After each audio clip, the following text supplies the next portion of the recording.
TGIF, everyone.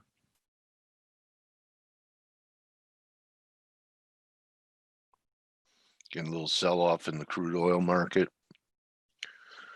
I'll be stalking this for a short. Hello, Brock, Arena, Hugo, Kevin, Mustafa, nice to meet you, and Alexandra, how are you?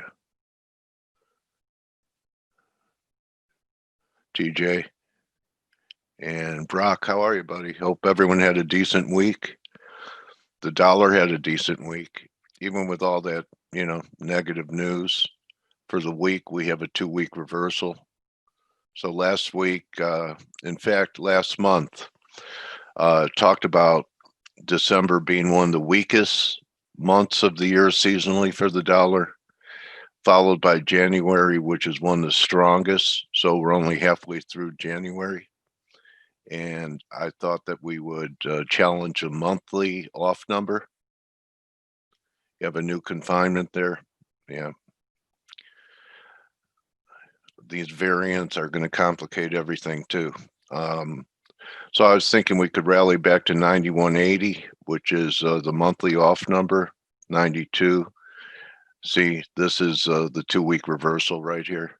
All it had to do is close over 89.93.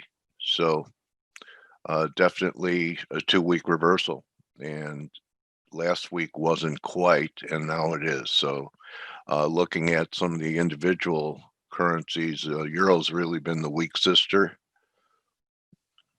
Pretty ugly week, closing near the low of the week. 2-week reversal here too. It sold this pop up around this level here and covered here. Now I'm looking for, maybe sometime next week.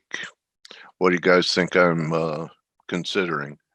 I thought we'd get to about this moving average isn't that far away. It's 2066. So potentially next week, maybe around 60 lower or so, we could get some type of third drive here. Here's drive 1, here's drive 2, and we're getting ready for 3. Most likely next week. But I did talk to my good friend Jim Welsh, and he did say that on the hourly it was 5. He's not strictly an Elliotician, which implies you want to sell the next rally, right? So even if we rally from 20.5, his contention is, since we had 5 down on the hourly, that you sell a rip in euro. So the sequence of events may be some type of low around 20.5, and then maybe we get another rip back up here to this 22 level. S&Ps have finally, talked about this being a descending triangle. It never made new highs. Playing with this level looked even when it closed underneath it. So people that were afraid to short risk yesterday because of Biden's speech about stimulus,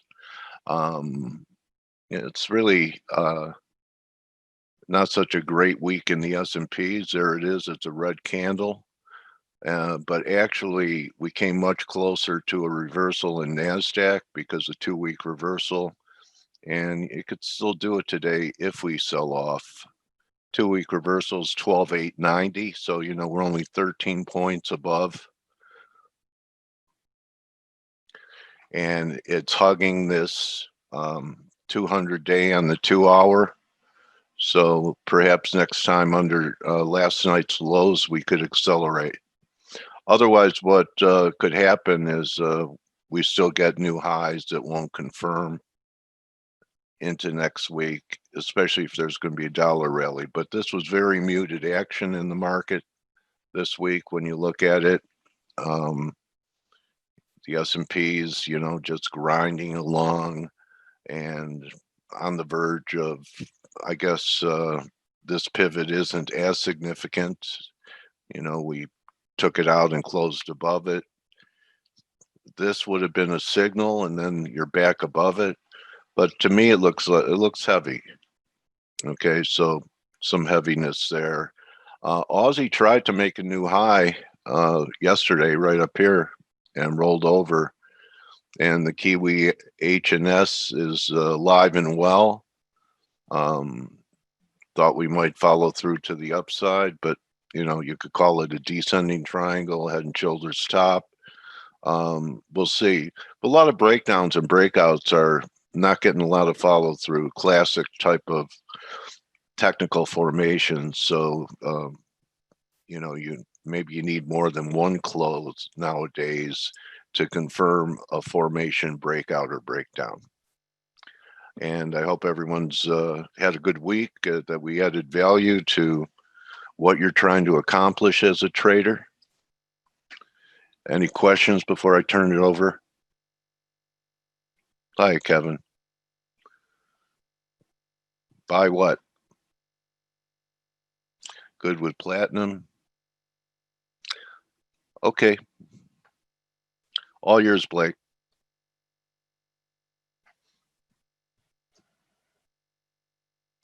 Hey, Dale. Good morning, TGIF. Yep, TGIF. I am, we were just talking about the week, or you were just talking about the week, and you were saying, or you just said, I hope you had a good week. I had such an up and down week. It's been one of those weeks that every day I just closed out profits and just not tried to swing anything, I would have been fine. But what I'm trying to do is position myself for more of a ride on the short side in the market. So therefore, I've got some positions that I've been, just kind of holding, like long some of these euro crosses, long some of the pound crosses.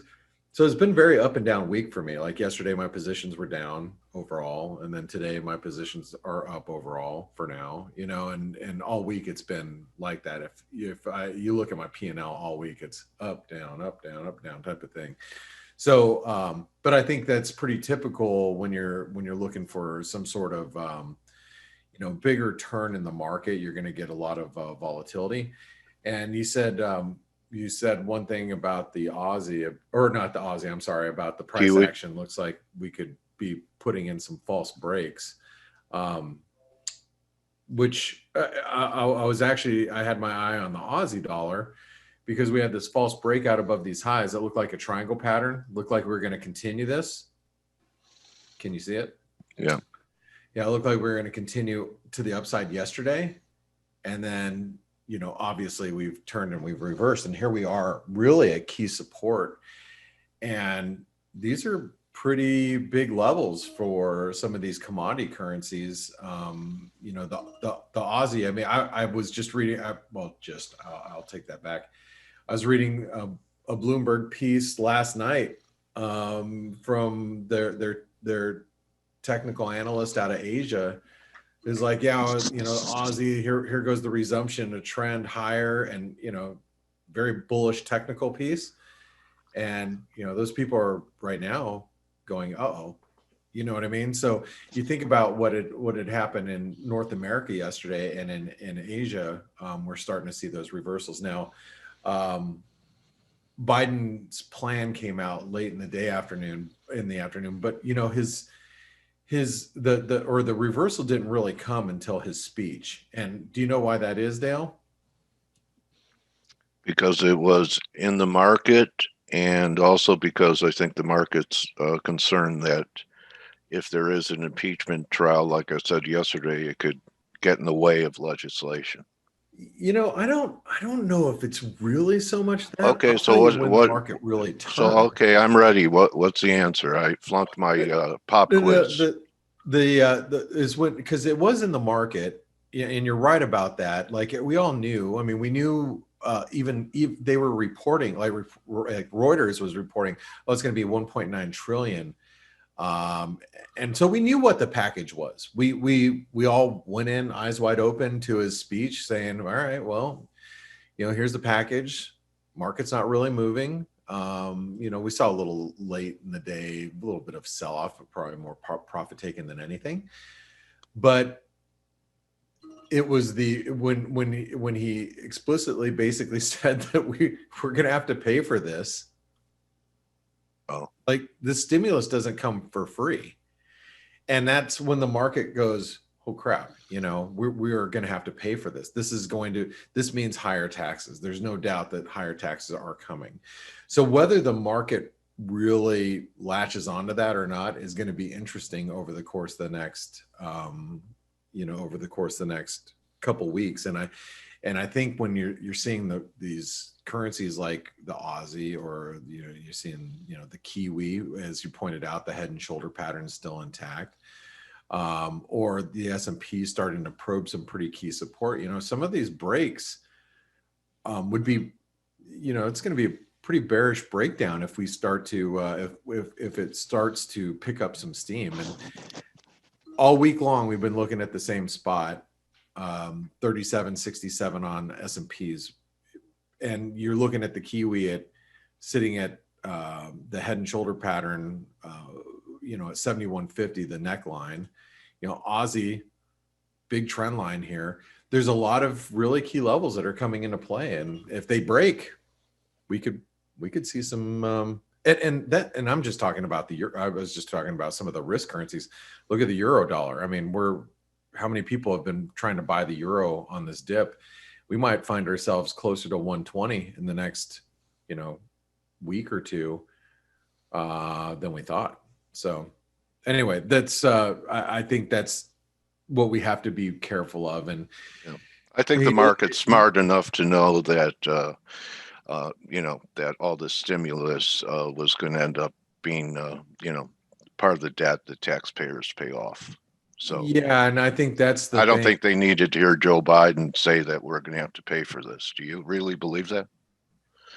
I mean, do I really believe that we're going to have to pay for it? No, that's why the market came off, is because he said that we're going to have to pay this back. It goes on our debt. Yeah, I mean, well, that's the thing, is when I think the market realized at that point, when he was talking about the stimulus efforts, that it is going to have to be paid back. And I forget what his exact words were, but you think about that. That's when people start, getting that wake up call that wait a second. There's no free lunch. There is no free lunch. And whether the market comes to that realization today, tomorrow, or in the weeks ahead, I think it's going to. And that's I think the real risk to the market. And if you think about, Dale, you've been doing this longer than myself. What'd you say? Couple months. Just a couple months. Yeah. And what I've found is, at the beginning of the year, it's usually the first, about a couple weeks after the year starts, you get everybody making their plans, and all the institutions are trying to figure out where they're going to want to buy or sell whatever they're trading. And usually after the first 2 weeks, we start to figure out a direction here for the next couple of months, for the first quarter. And this could be a big turning point in the market as we talk about inauguration. Stimulus is we're getting stimulus now. Now the market's going to start focusing on COVID and the vaccines. We already know that we got vaccines coming. How is our quest towards herd immunity gonna pan out? And then the market's going to start looking ahead of all this, and so I think we need to be really careful with risk up here, especially with the S&P at what I think is pretty key resistance. So anyway, I'm going to go ahead and start getting down some of these key levels for the bias chart. So let's talk about that now. 37.67, that's the S&P. That's going to be pretty key now. 37.67. You guys know that is the level. Yesterday we wrote down 38.40. The problem is we were looking for maybe a push up into resistance here. Problem is we're making lower highs now. So it's not bearish. It's just, that's a subtle shift in change that we're seeing. So 38 right now, 38.30 is going to be key. we're bullish for now, but we break below this support, we're gonna have to flip us to range. Okay. Let's go with the euro. The euro, obviously, 121.10. I'm gonna write that down, but I'm also going to write down. Now remember we had supported the 78% retracement, and we were talking about 121.25, I think, yesterday. Let me double check that.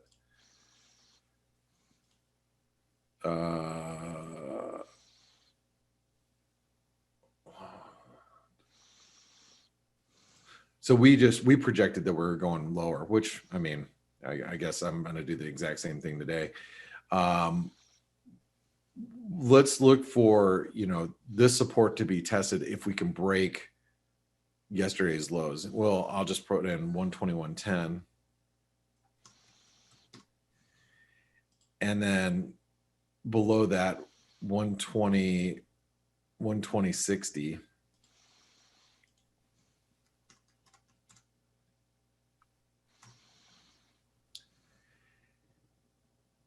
And resistance now, as long as we are below 121.75, you got to be real careful.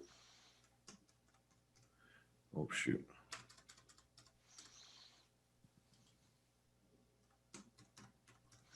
You got to be real careful with being on the long side right now. It's not bearish, but I think you just have to be careful. So the cable, once again, another failure at 137. Now, I just want to say that I think that the cable is still holding up very well, despite it coming off these highs. I go back to the weekly and monthly trends, and I go, okay, well, we're above this, descending wedge breakout point. Keeps me bullish the cable to a certain extent.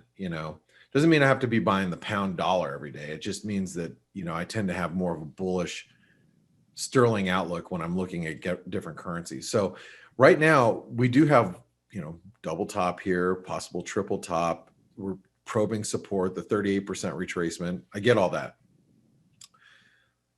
I do think we could actually pull back towards 134.50 again. But if you look at just this 4-hour chart, you can see higher. We're making higher lows and higher highs.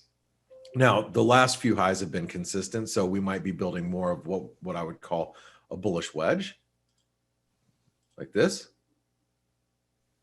So I think you just have to be respectful of the fact that the pound is still, even though it may pull back right now, it's still in a bullish breakout situation. So support today, I think, comes in at like 135.50. It's a 618. So I'm going to write that down. Obviously 137 is resistance. Yesterday we probed that resistance, took stops like 10 pips above that, and then came back off again pretty quickly. But I'm just saying that I think that dips are probably going to be bought. Okay. Aussie, we got to be really careful if we break this low right here. 72.20. If we break that, we should see, I'm sorry, I said 72, 77.20. We should see 76.70 again. So 76.70, 77.20, and I'm going to put an asterisk next to that level. Resistance now, anybody who's long is going to be like, oh man, I wish I could get out if we got close to 78 cents, right? Because you see the rally yesterday, it peaked at 78 cents. And now anybody who's long is like, oh my God, if we could just get anywhere close to that, I'd be so happy getting out. I think the Aussie dollar looks very slippery here. Okay. I'm going to write down resistance as being this high. Actually, let me do something else really quick. I don't want to write down 77.50. It's too close. 77.80. Okay. Kiwi. We get below, for some reason, if we get below 71.50, we'll be near term bearish. This is critical support. You notice I have multiple asterisks there. Head and shoulder pattern still developing. Resistance 72.40.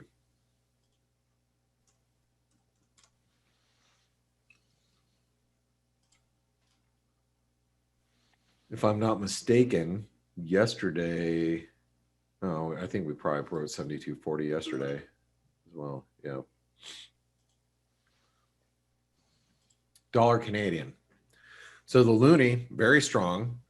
I want to talk about a possible double bottom here, because see, if you think about this double bottom, this is your actual neckline. It's at the 618 retracement, which now it's still the 618 retracement, because if you take that high from over here and you just go to, oops.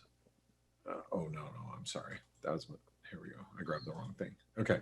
So if you grab that high to this low and then over here to this low, it's still the 618 retracement. So that means that is extremely, I might as well just take it over here. That is extremely important resistance. 128.30 roughly.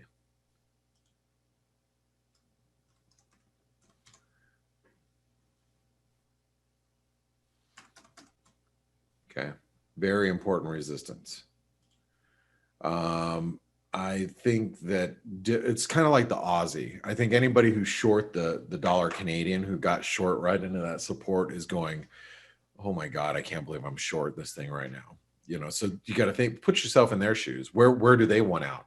They're probably thinking, oh man, if we just get somewhere down here, I just want to get out of this thing, right? I just want to get out of my shorts. I'll take whatever. Just give me somewhere down here. So I think any move back down to 126.60 be very well supported. Dollar Swiss. Same as yesterday. 88.50, 89.20.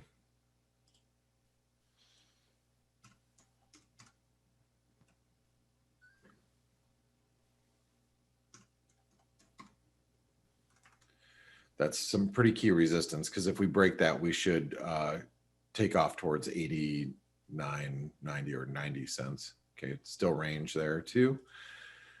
Dollar Norwegian krona. We are getting close to breaking this channel. So resistance right now is, let's call it 8.53.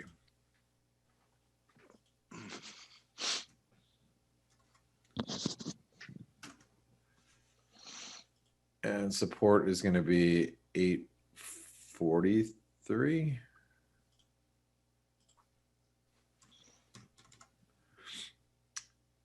And the reason why there's an asterisk there, because that is the channel resistance. And I'm going to keep it in bearish right now. I mean, look, your best risk reward right now for what we've been looking at is short US dollar Norwegian krona right here. And I'm not in that camp. Like, that's not a trade that I want to do right now, but this is the channel. So, I mean, you sell it here and you put your stops right above the highs. I think the dollar's at risk of actually rallying. So that's why I don't want to do that trade, but that actually is the best risk reward trade right now. It's just taking a short here, and you know what your risk is. You get stopped out, you get stopped out. Let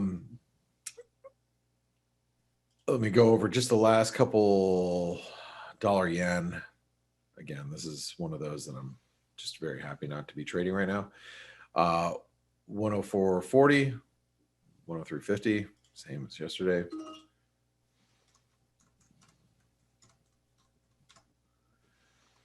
Dollar index still constructive, because we're above this downtrend line. So, and you can see this is actually probably look at it something like that, but resistance now 90.70, support 89.90.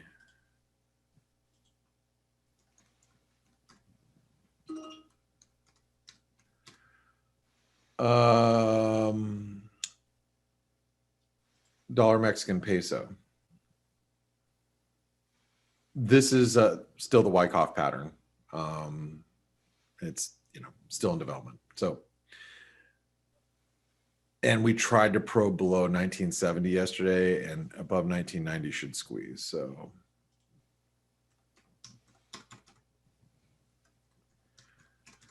okay. And last but not least, gold.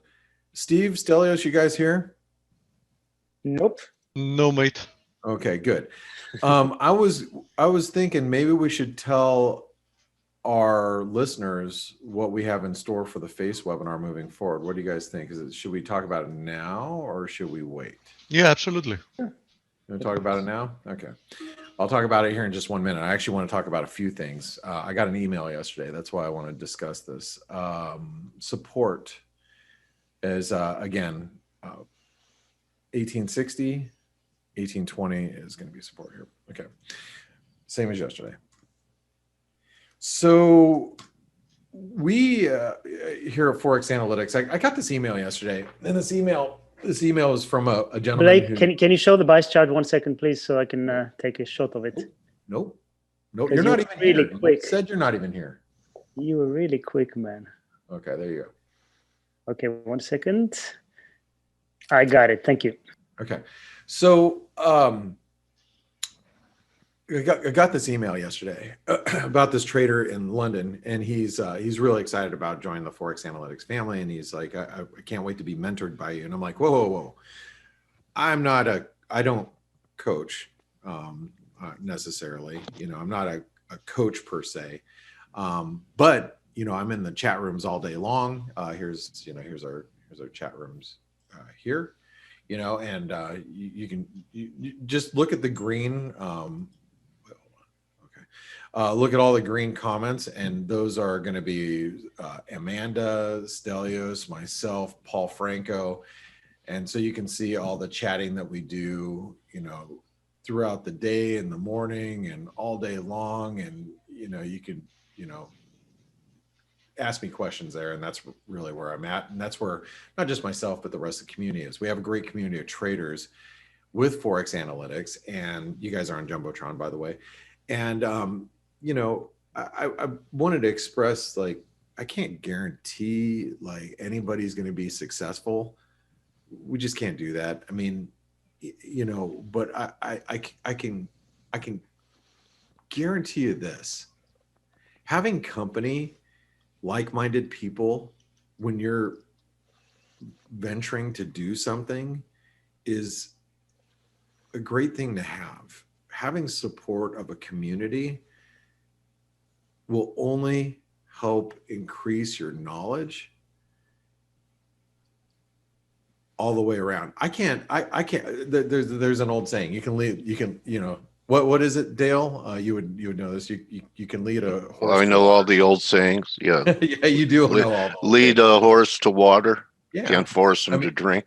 No, you can't. And I mean, I could literally say, I could come out every day and say, buy the euro, then sell the euro, and sell it here, buy it here. And somebody's going to screw it up because they don't, they're going to do whatever they want to do. So I can't control you at all, nor can anybody else. But what we can do is we can offer you support and, help you work through your issues and hopefully speed up your process and hopefully becoming a successful trader in the years ahead. And that's what ForexAnalytix is about. Okay. But one of the other things that I wanted to make sure that we did, and we had some, we have retail sales coming out. I'm sorry. Hold on 1 second, guys. I'll put you right here. Okay. We got retail sales. Let's go grab our, data flash. You guys were supposed to tell me that we had this going on, and I could have. I have one job, but I was just listening to what you were saying. Oh. Got it. Here's the euro. We'll keep an eye on the euro since we're so close to support here. And how much time do we got? Oh, it should be here. There we go. Retail sales are weaker than expected. Producer prices a little weaker than expected. All right. Well, that didn't move the needle at all. Okay. So It's bullish. what's that? It's bullish. Everything is bullish. If it was good, It's always bullish. if Everything. it was good, it would show that the economy is recovering, so it's bullish. If it's bad, it will show that the economy needs more stimulus, so it's bullish. At least you know how to make the narrative now. It took you this long, Steve, this long. So I'm gonna say this about ForexAnalytix. Our community is very important to us. It's the most important thing. Here's our ForexAnalytix chat, as you guys know. Okay, and it's extremely valuable to us. And in our quest to make sure that our ForexAnalytix community gets the most value out of what we do. What we are going to do starting February 1st or the first week of February, I think it's February 4th. Or is it 3rd or 4th? Hold on, I'll tell you. It'll be the Monday. So no, it's the 1st. I'm sorry, February 1st. So what we're going to do to starting February 1st is your face webinar is going to start here as it normally does. But it's only going to be an hour versus an hour and a half right now. Because what's going to happen is I'll come on with Steve and Stelios and Grega and Andre and Paul Franco or whoever else. Obviously, I'm sorry. Dale. What? Obviously, Dale as well. Oh, it's okay. Dale's always going to be here. I'm just talking about Well, I don't know. It'll be us first talking about our ideas in the market, and then Dale's going to be here. Obviously to provide analysis, but also Dale's the best at asking questions that people are waiting for or trying to answer them, ask themselves. And then Dale's going to have his interview after that of all the guests that he brings on. And then after that, the face webinar will be over. And then immediately following, we'll have a ForexAnalytix only for our subscribers, the bias chart, because we go through the bias chart every day, and it's something that I do every day. And then I'll be there specifically to answer questions from our community, because every day what happens is we get so many questions and so many comments that I can't address them all. And my goal, or my personally, I want to make sure that I address those people that support our community first and foremost. So I want to make sure that I give them the appropriate time to answer questions that they have. So that's what we'll be doing after the 1st of February. I appreciate each and every one of you. That's why we do the face webinar. We keep it free, and we want to make sure we provide good ideas every day. I want to try to get on here to give you some actionable ideas.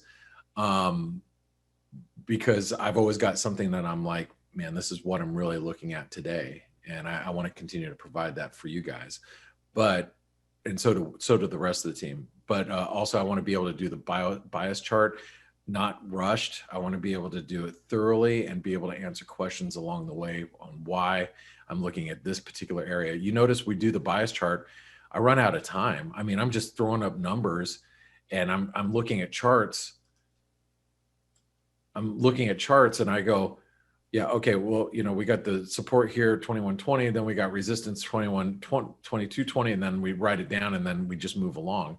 It's like, I want to make sure that everybody in our community really understands why I'm getting these numbers and how important they are. So anyway, for those of you that continue to support ForexAnalytix, thank you very much. For you guys that listen in to the face webinar, we'll still be here, and we'll still be here daily, and we'll still be here daily providing you some good ideas.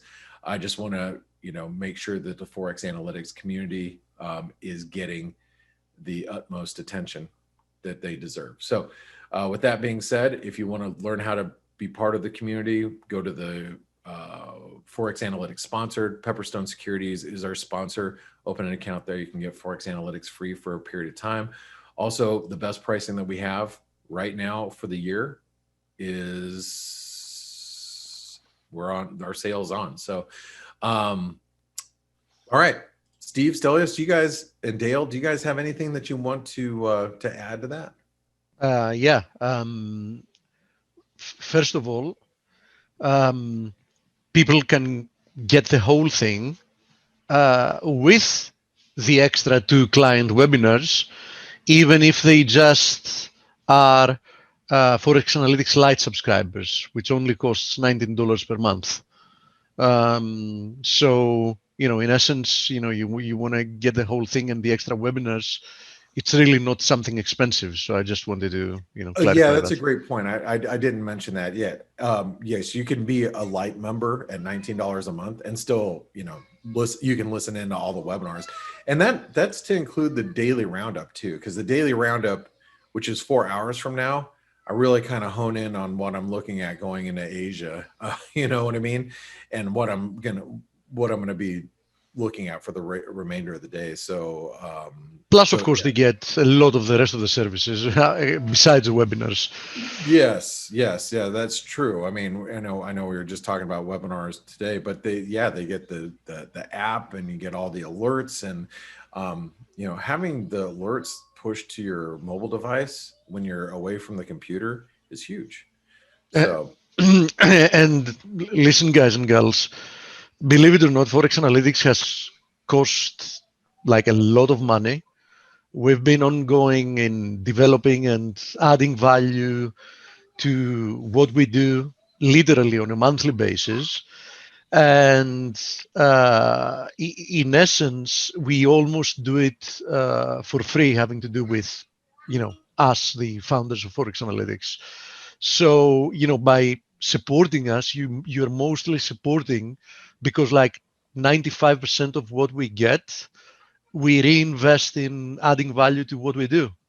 yeah, And that's true. It really is just to continue to push out new features. And you guys don't know what we're doing behind the scenes, but our development costs every month, Speaking, Blake, of new features, it's also like a good segue for me to mention that today we had like a last going over the implementation and all the processes for the live squawk.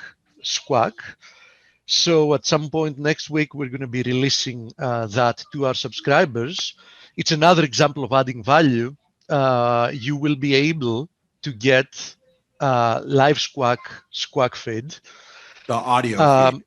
Audio feed, yes, the audio feed, because you anyhow have the headline feed. You will be able to have the actual live squawk audio feed at a discount than you can get it if you just separately go to live squawk and get it. And so let me give you an example of what that means to you guys. And it's a business.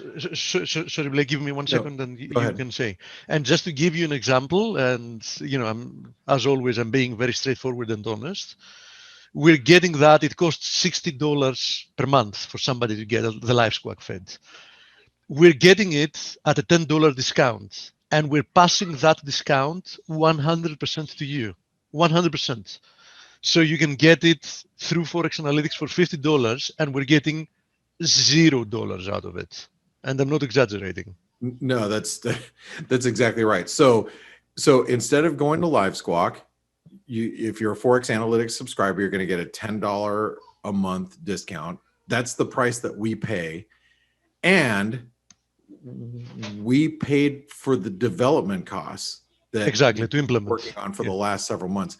So we don't make any money, but we developed it, and that is now a benefit to you. So think about what we do, guys, and that's, you guys are going to have, you could go to live squawk if you want. You're just going to pay a little bit more than when you're with us. So, Of course, it's an optional service. If they want to get it, all of our clients will be able to trial it for 10 days, completely free of charge. And, if they like it and they want to continue with it, they'll just have to pay extra for it. But as I said, it's still going to be a discounted price to what they get if they go directly to live squawk. Yep. So it's just a pass-through cost from them to you to us. No. From that, I don't know, however that works. Anyway, guys, I'm gonna say, Rick made some nice comments. He said, I've been a paying subscriber since about 2003. ish with Blake's previous venture and now ForexAnalytix. The tuition has been well worth it. Learning the technicals, etc., by hearing why folks do things and behind the scenes is priceless. Very much would say anyone not a member, well worth your time and money. And thanks, Rick. That's Rick R in the chat room. For those of you guys that know Rick in the chat room, he's I literally met him in person in Dallas in like 2009, maybe, and times before that too. That was probably, well, no, 2013, maybe. That's probably the last time we saw each other. Anyway, Rick's a great guy. He's been around for a long time, and thank you, Rick, for the kind words. I'm going to leave you guys because I know you guys have other things to talk about to get them prepared for today. But guys, I'd like to see you be part of the ForexAnalytix community. Steve, Stelios, and Coach, have a wonderful Friday. Thank you. Thank you, mate. You do. Thank you. So, TGIF, everybody. I hope it's been a good week for everybody. It's been quite choppy, and again today it's chopping around, and you know, nothing. Actually, although silver is going down now, but still, you know, nothing major happening today. I think there's a couple of things to mention. First, Jerome Powell spoke yesterday, and he said a few things, but the main one, and the one that the markets kind of listened to straight away and reacted to, was when he talked about tapering asset purchases, and he said something along the lines of, you know, this is not the time to do it, or we're a long way from doing it. So that kind of 100 years or took something out of the, you know, yeah, exactly. So, you know, anyone who thought remotely that tapering could start within the next year, or I don't know when, that went out the window. And the immediate reaction obviously was for stocks to go higher, because, you know, we talked about it before, how things react. And although I really wonder if there was, I really wonder if there was anybody, after all the rhetoric we've heard, that actually believed there is even a remote chance, you know, that there is going to be. Yeah, for any of the major central banks. Yeah. The ECB is a million miles away. The Fed as well. I don't think they are. But bottom line is equities liked it initially. And it's actually quite sad to see stock indices rising, not because the economic situation is getting better, but because a country is going to be trashing their currency. You know, so that's quite sad, but it is what it is. So Jerome Powell spoke yesterday. That was the main item to note. And the Fed, well and truly, still dovish, and I don't see how that's going to change in the near future. I mean, it's you know, given that the economy needs stimulus to the tune of, you know, 2 trillion now and maybe 2 trillion later, and checks are going to people's accounts. And, you know, I was speaking with an American friend of mine yesterday, and I was saying, hey, you know, you got another check coming, great. And he goes, you know what? Me personally, in this person, he has a good job, you know, he's absolutely fine. So he goes, you know, a lot of people spend their checks, say, buying iPhones, or, you know, putting it on their Robinhood account and trading. But there's the vast majority, the money is going to basically fill the gap and keep yourself and the family going for a little longer. So it's not, I don't think we're going to see inflation because of these this helicopter money, basically, at least not yet. Because the way things are going, when the way businesses are closing and unemployment's gone so high. I will have to disagree with that, Stelio, and I'll tell you so? the basic economic premise and why I disagree with that. Making money by working is a compensation for, let's think about it as a pot of goods.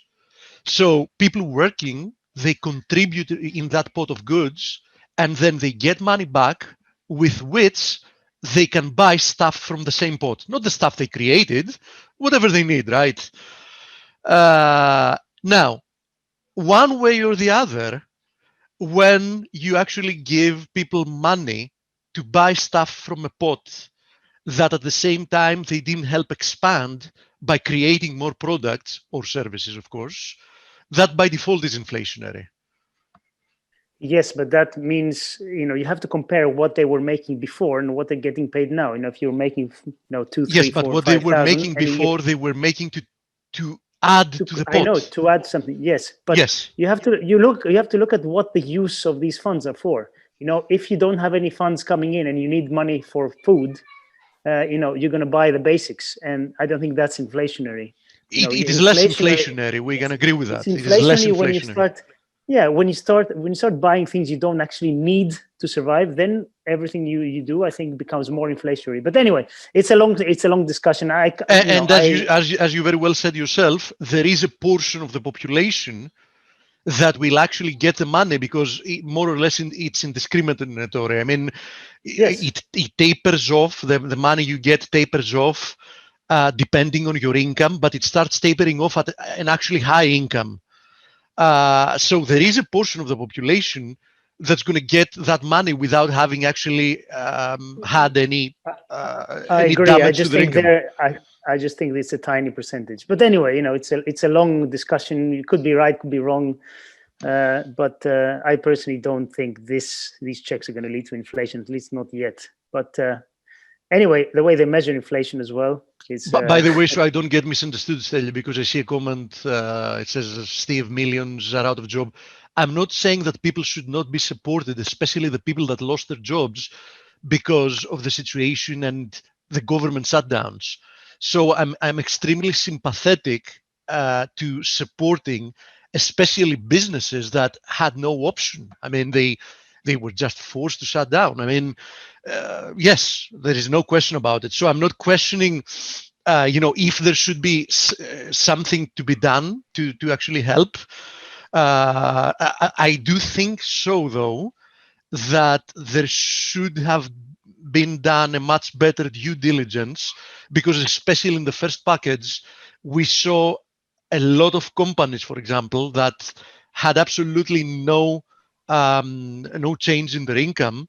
They actually qualified for PPP, etc. Yeah, So yeah, I agree. So there was no means testing. There was a decent amount of moral hazard to it. People and companies could actually get access to funds that at the end of the day, people will have to pay through taxes or inflation that they shouldn't have had at all. Yes. Yeah, they also still, I saw something interesting. You know, they took away the penalties from pulling out money from your retirement account. And there's been a lot of that going on. And I saw a featured piece on CNBC that 60% of that money that people are pulling out of their retirement accounts, yeah, there's some people that are, you know, putting into the stock market, but the vast majority were using it for paying for medical bills, food, housing, and people are worried that, you know, they're not going to replace that, and that's going to make many more people's retirement shakier, because, you know, that money most likely won't be replaced, you know. So yeah, that's a good point. It could cause a retirement crisis, was the point of this. There is already a retirement crisis. Yeah, okay, exacerbate it. Yes. You know something, it's like saying somebody was shot 20 times and they died. If they had been shot 18 times, they would still be dead. Unfortunately, or 9 times. If you're 50 Cent, you make it. Yeah, he was shot 9 times, right? Unfortunately, the vast majority of social security funds, do you know what is the main asset they own? What's bonds? That? Yes, debt of the same government, meaning it's but in this essence, isn't social security. This is their own personal. Yeah. No, I'm not. Yeah. I'm talking now about the, you know, because there are a lot of countries that have that the pension system is mostly or only public. You know what I mean? Oh, okay. So there is a huge problem with that. A huge problem. Projecting forward like 50 years, there is no real money to pay unfunded liabilities that have already been accrued. I'm not going to worry about that.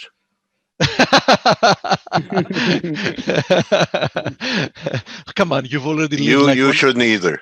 You'll be an old crotchety old Greek. You've already lived 100. He's already that. You'll have dementia, but he's already like that. You've already lived 130. Who tells you can't live 180? Yeah. Anyway. Yeah. Okay. Yes. So what else to say? Okay, we actually had another piece of news which might affect the euro. The Dutch prime minister resigned over a scandal of social. Basically, from what I read, the government tax office went after families and asking for money back because they claimed that people were dodging taxes or they did fraud, benefit I fraud, don't or something believe like that. it. But they weren't. That's the thing. The people were not. So the tax office actually falsely did that. I don't know how and why. And now they're paying back money to the people. But it's from what I read, it's destroyed quite a few families and thousands of people affected. But anyway, Dutch prime minister stepping down, and that will bring some uncertainty there. But it's Holland, it's the Netherlands, so they're I'm they're not okay. worried. Yeah, they're gonna be just fine. And They're it's gonna not be easy to step down in wooden shoes. That's a good one. That's a good one. Oh my God. Yes. So yeah, not much more to say really. I mean, the stimulus for the US is 1.9 trillion, as everybody now knows. Apparently, there's proposals within that package that Republicans might not agree with it, so we might have talks and talks before something is agreed. And then again, we have Trump's impeachment as well, so that might also delay things. The usual hypocrisy from politicians, and that's not targeting Republicans. In this case, it does, but I mean, not specifically. That's the nature of politics. During Trump, deficits and debts exploded like never before, as of course it had happened with the previous government, which was Democratic. I mean, debts and deficit had exploded in a way that hadn't happened before that. But suddenly, when the government switches, they suddenly remember, that it is important to be somewhat fiscally prudent. I mean, I hate this type of hypocrisy. I mean, is there some kind of... It's like the Fed chairman. Whenever they step down, then they see how things should be. Then they start noticing that perhaps there are some issues, some bubbles, but before that, everything is rosy, everything is perfect, everything works as intended. Yes, exactly. Yeah. Oh well. Yeah. Let's see what happens. Okay, I don't have anything else to say, so we have Dale, 6 or 7 minutes. do we have no, we might have more actually. Do we have an interview today? No. We don't. Okay. Oh, by the way, I remind you, we have a meeting at the top of the hour. Minutes. Yeah, I just remembered to tell you. You're absolutely right. Okay. So anyhow, not much to say in comparison to the previous days. Somebody can say, oh, we had nice follow through to the downside in the S&P. I'm going to answer, really? I mean, here's the daily chart. Really? I mean, do you really see some type of a breakdown? I mean, here's the 4-hour chart. If we want to, zoom a little bit closer, really, have we really broken down? The answer is no. So nothing has really changed there. I am paying attention to the recent consolidation in gold because it looks to me, I don't know if it's a flag. I don't know if it's a triangle. Here's the alternative. There you go. But I do know that it is very likely that there is going to be more downside in the short term. I reiterate in the short term because if we go to the daily chart, I'll remind you that my view remains that even if this is a short-term consolidation, which it likely is, I mean, we've had a rather strong move lower, and the fact that we've spent the last 4 or 5 days just consolidating and not really producing some kind of a rebound doesn't really inspire confidence that the next move is going to be to the upside. But it doesn't really change at all my medium to long-term thesis. I think we're still in a larger consolidation, which is going to be resolved to the upside. So keep that in mind. Here is silver.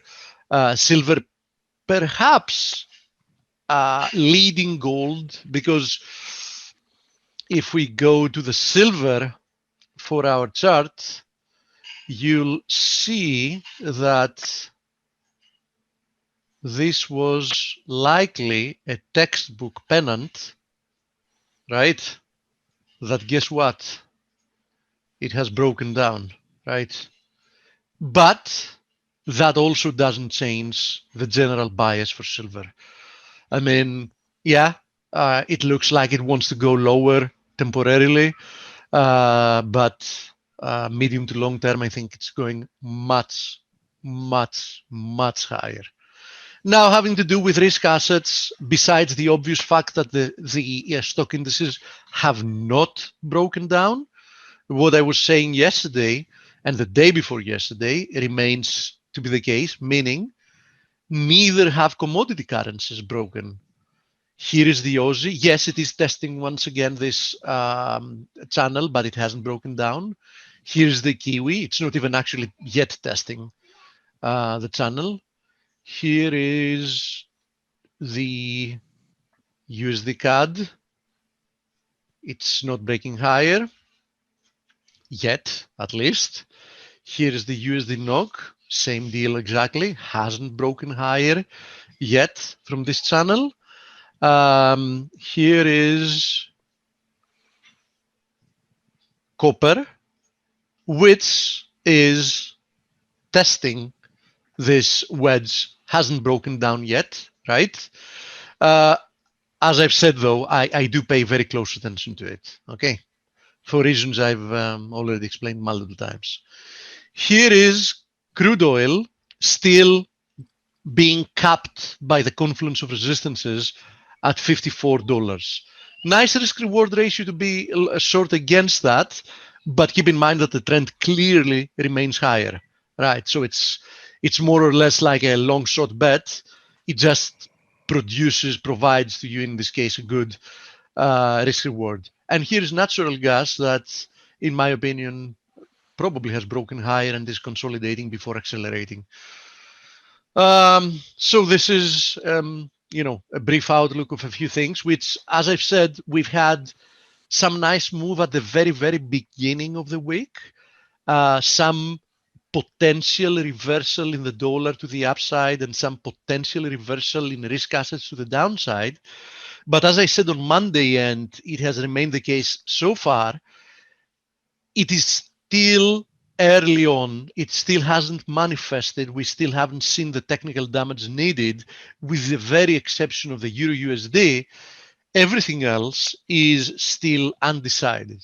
So in my opinion, it's not yet the time to jump the gun. By the way, the cable, just mentioning it once again, the cable again stubbornly testing and failing this channel's trend line resistance as the RSI is still diverging. So as in the case with crude oil, there is absolutely no technical evidence that, we're not in the short to medium term in an uptrend.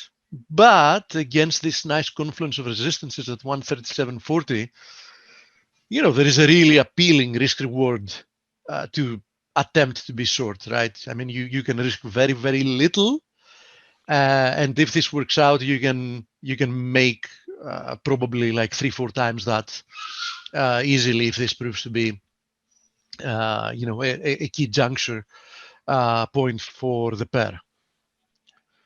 Let me see if we have any more questions. CAD yen.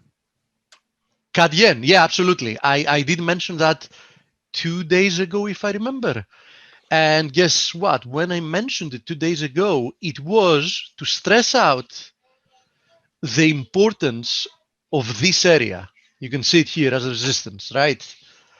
And it's still capping price action. So for me, this is a very nice buy if we do break out from 82 cents, or the opposite if we break through that ascending trend line support, but it hasn't happened yet. So we have a CAD yen which is clearly coiling, but there is no technical development to talk about yet. Okay. It is in my radar, though. It is something I'm paying close attention to, because I do think it can produce a nice trading opportunity. Somebody else was asking about platinum. Platinum above this bull flag, I still believe it has a lot more upside, right? I mean, clearly, if gold and silver produce another leg to the downside, it's going to be somewhat affected But still, the medium to long-term thesis doesn't change. I do think that platinum probably found a multi-year, who knows, perhaps even an all-time low recently when it was trading at 500 and what was it, $565. So I still think that longer term, this is a nice, very nice opportunity. Dale, Yes. we have to jump on a meeting with Okay. the CMT. So that'll be a wrap, everyone. And So yeah, I don't know if you want to say anything more other than wrap it, but unfortunately I have to go. So I want to wish okay. everybody a lovely weekend. I wish everyone the same, and to you, Steve, and everyone, do your homework. Friday's a great time to subscribe and get used to being part of the community.